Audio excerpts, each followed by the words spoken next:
one thing that's noticeable about third world countries is that they are mostly very rich in resources, but the standard of living is subpar. Indeed, according to the World Bank, the global median for a country to be considered to have an average standard of living is for its population to be earning around $7.56 per day. The poverty lines range from under $2 to nearly $7 per day, and middle-class living in developing nations might start around $10–50 per day. Why is that? Why does a country like, let's say, Venezuela, which is arguably the most oil-rich country in the world, have a subpar living standard? Why does a country like the Democratic Republic of Congo, DRC, which is extremely rich in minerals such as copper, diamonds, cobalt, and gold, have 3/4 of its population that earns less than $2 a day? Why is a country like Japan, which pretty much lacks all the natural resources that we could think of, among the wealthiest countries in the world, with a standard of living, $89 per day, far above average? We can keep asking these compare and contrast questions, but you get the point. Third world countries are very wealthy in terms of natural resources, but have below-par standards of living, whereas advanced countries have little to no natural resources, but have a standard of living that exceeds the average. The common answer to these compare and contrast questions to justify what seems to be an economic injustice was Western imperialism or colonialism. As a matter of fact, it has been claimed since the 1960s, which marks the post-independence era of most African and third world countries, that the South, meaning third world countries in the international relations lexicon, are poor because of the vestiges of colonialism and the continuous Western imperial. What we realized, however, is that the imperialism argument is outdated to justify the discrepancy between third world and advanced economies. The actual reason that justifies this discrepancy is the level of domestic productive capacity. In this documentary, we are going to 1. Demonstrate the weakness of the Western imperialism argument, 2. Explain how a country's domestic productive capacity, and 3. How government policy determines its level of living standard. 1. Understanding the Western imperialism argument. Let me first state that colonialism and imperialism are bad. They have indeed affected the culture of independent countries. But let's face it, the imperialism argument no longer stands today to justify the perpetual poverty that is lingering in third world countries. The truth is that colonialism and imperialism have existed since the dawn of human civilization. The borders we see on the world map are nothing but the result of imperialism and colonialism. The Roman Empire colonized the Gaul, France, Spain, Portugal, the UK, England and Wales, Belgium, all the African territories on the Mediterranean coast. The Arabs colonized North Africa. The Ottoman Empire colonized most of Eastern Europe and North African countries. Japan colonized the East Asian region and the Pacific. The United Kingdom colonized Canada, the United States, East and Southern Africa, Australia, New Zealand. France colonized West and Central Africa. Spain and Portugal colonized Central and South America. The Soviet Union colonized Eastern Europe after World War II, etc. The list goes on and is very long. The main point is that colonialism and imperialism happened all around the world and across the evolution of time and human civilization. It is important to understand that there are two types of colonization: colonization of exploitation and colonization of settlement. Colonization of settlement involves large-scale migration to create a new permanent society, displacing indigenous people, as was the case in the United States and Australia, while colonization of exploitation focuses on extracting resources and labor for the colonizer's economic benefit with fewer settlers, as was the case in most Latin American and African countries. One thing I noticed about these two types of colonization is their outcome. Countries that experienced settler colonialism have a much higher standard of living than countries that experienced exploitative colonialism. Indeed, the United States, Canada, Australia, Brazil, Argentina, and South Africa have all experienced colonization of settlement, and they all have a higher standard of living than countries such as the DR Congo, South Sudan, or the Central African Republic have a subpar standard of living. One could argue that a country like the United States, which was once colonized, has become advanced because the settlers brought their knowledge to the country and developed it, compared to a country like the DR Congo, which was ruthlessly exploited by Western powers for its natural resources. While this argument holds some validity, it is, however, not the reason why the United States is wealthy and the DR Congo is poor.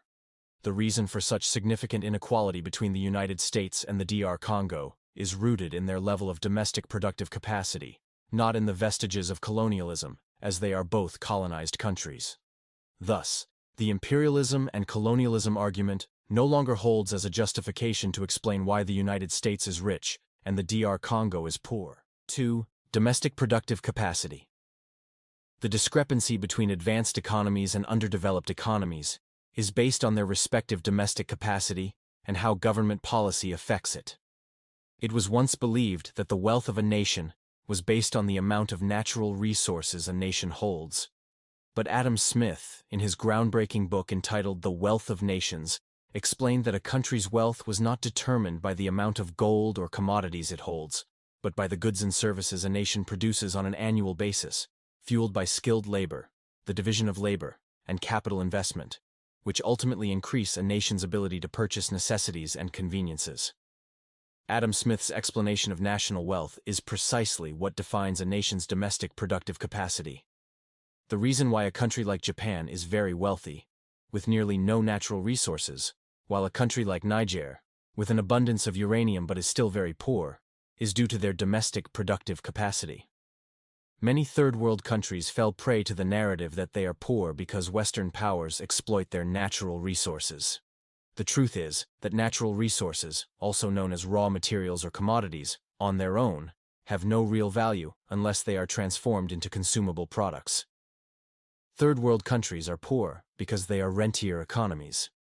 In point of fact, a rentier economy is one where wealth and income are increasingly generated, not from productive activities making goods and services, but from owning assets that extract rent from others, like land, patents, financial capital, or natural resources, leading to wealth concentration and economic stagnation. A rentier economy is structured into three categories by three essential characteristics. 1. It relies on a substantial external resource, a resource that is not man-made. 2. The economy does not require a strong domestic productive sector.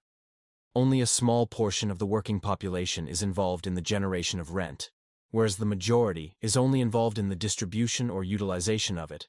And 3. Government is the principal recipient of the income generated from the external resource used as rent. The national income of third-world countries is heavily tied to the sale of their natural resources on the global market. Let us take Gabon as an example to illustrate precisely how rentier economics keeps the country poor, despite being extremely rich in natural resources. Gabon is known to be an oil-rich country. The country's national income exclusively depends on the sale of crude oil. The problem with crude oil is that it is useless unless it is refined into petroleum products such as kerosene, gasoline, diesel, jet fuel, etc. Gabon lacks the domestic productive capacity to refine its own oil. Thus, it is compelled to sell it on the global market as a commodity rather than a consumable product. When Gabon sells its crude oil, it sells it cheaper than what it would cost if that oil were refined. Multinational refineries are the ones to transform crude oil into petroleum products. Then they resell that same oil, now a petroleum product, back to Gabon at 10 times the initial price. Let's say Gabon sold its crude oil to a multinational refinery 10 million barrels, $60 a barrel. This is $600 million generated in national income for Gabon.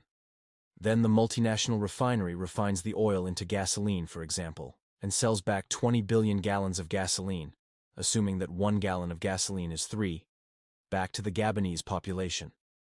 The multinational refinery made $60 billion in selling gasoline to Gabon, while the Gabonese government made $600 million selling crude oil. Two things have happened during this process. First, the Gabonese government incurred a trade deficit as it imported more than it exported, which weakened the Gabonese currency.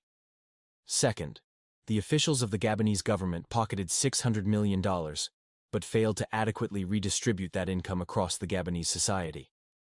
Indeed, a Gabonese person earns less than $6.85 a day, which indicates that Gabon has a subpar standard of living.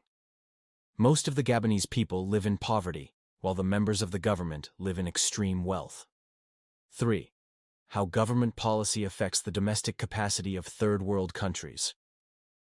The reason third world countries have a weak domestic productive capacity is due to the government policies put in place. As was aforementioned, many third world countries blame Western imperialism for their poverty, as they stipulate that Western powers exploit their resources. Most third world countries believe in this narrative because they've abided by the Leninist rhetoric of imperialism. Indeed, Vladimir Lenin, the first leader of the Soviet Union, published a book in 1917 called Imperialism, the Highest Stage of Capitalism, in which he argued that capitalism had evolved from a competitive stage to a monopolistic stage, dominated by a few large corporations and cartels. He basically maintained that imperialism is international capitalism. Many third world countries fell prey to this narrative, believing that imperialism was a byproduct of Western culture, and the only way to fight imperialism was to embrace socialism. A nation's domestic productive capacity cannot be built under socialism or any type of economic system that advocates for more government regulations. Socialism only sounds good in theory, promising a paradisical outcome for mankind equality for all. In practice, however, socialism is nothing but the nationalization of industries, the confiscation of private property, hyperinflation due to excessive government spending, economic stagnation, poverty, misery, and death. When looking at West Germany versus East Germany looked more like a third world country due to the socialist policies that created a low quality of life and a low standard of living for the East Germans, compared to the West Germans. West Germany had a much stronger domestic productive capacity than East Germany because its government implemented market-oriented policies, also known as permissive laws. Market-oriented policies boost domestic productive capacity by fostering competition, innovation, and efficiency through reduced government intervention, encouraging investment, allowing better resource allocation via supply-demand, and integrating firms into global value chains for technology expertise, ultimately increasing output, variety, and growth. They promote entrepreneurship, attract foreign investment, and force domestic firms to improve to compete, leading to higher quality and lower costs. Socialist policies, on the other hand, weaken domestic productive capacity by removing profit incentives, stifling innovation through central planning, distorting resource allocation due to a lack of market prices, and reducing individual motivation to work hard when rewards aren't tied to productivity, leading to inefficiencies, shortages, and lower overall economic output. Third world countries have adopted socialist policies, and that's why they've unfortunately been poor for this long. Lastly, interventionist and socialist policies in third world countries strengthen the power of government, giving governments greater control over their people. This generated two outcomes which maintain third world countries in poverty. First, interventionist and socialist policies in third world countries weakened political institutions and the rule of law, which encouraged corruption. And second, these policies created more wealth inequality, where the ruling class was not represented by entrepreneurs and merchants, as is the case in capitalist societies, but by the political class, a class represented by politicians and government bureaucrats. This is why, in third world countries, the wealthiest people are generally not always government officials, while the majority of the working population lives in poverty. For example, in Equatorial Guinea, which is an oil-rich country, its president, Teodoro Obiang Nguema Mbasogo, has a net worth of $600 million according to Forbes, while the majority of the working population earn less than $3 a day.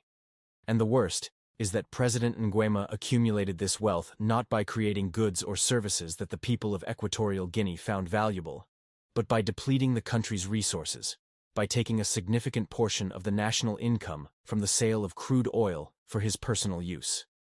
Third world countries, despite their immense wealth in natural resources, will remain in poverty if the policies in place do not change to improve their domestic productive capacity.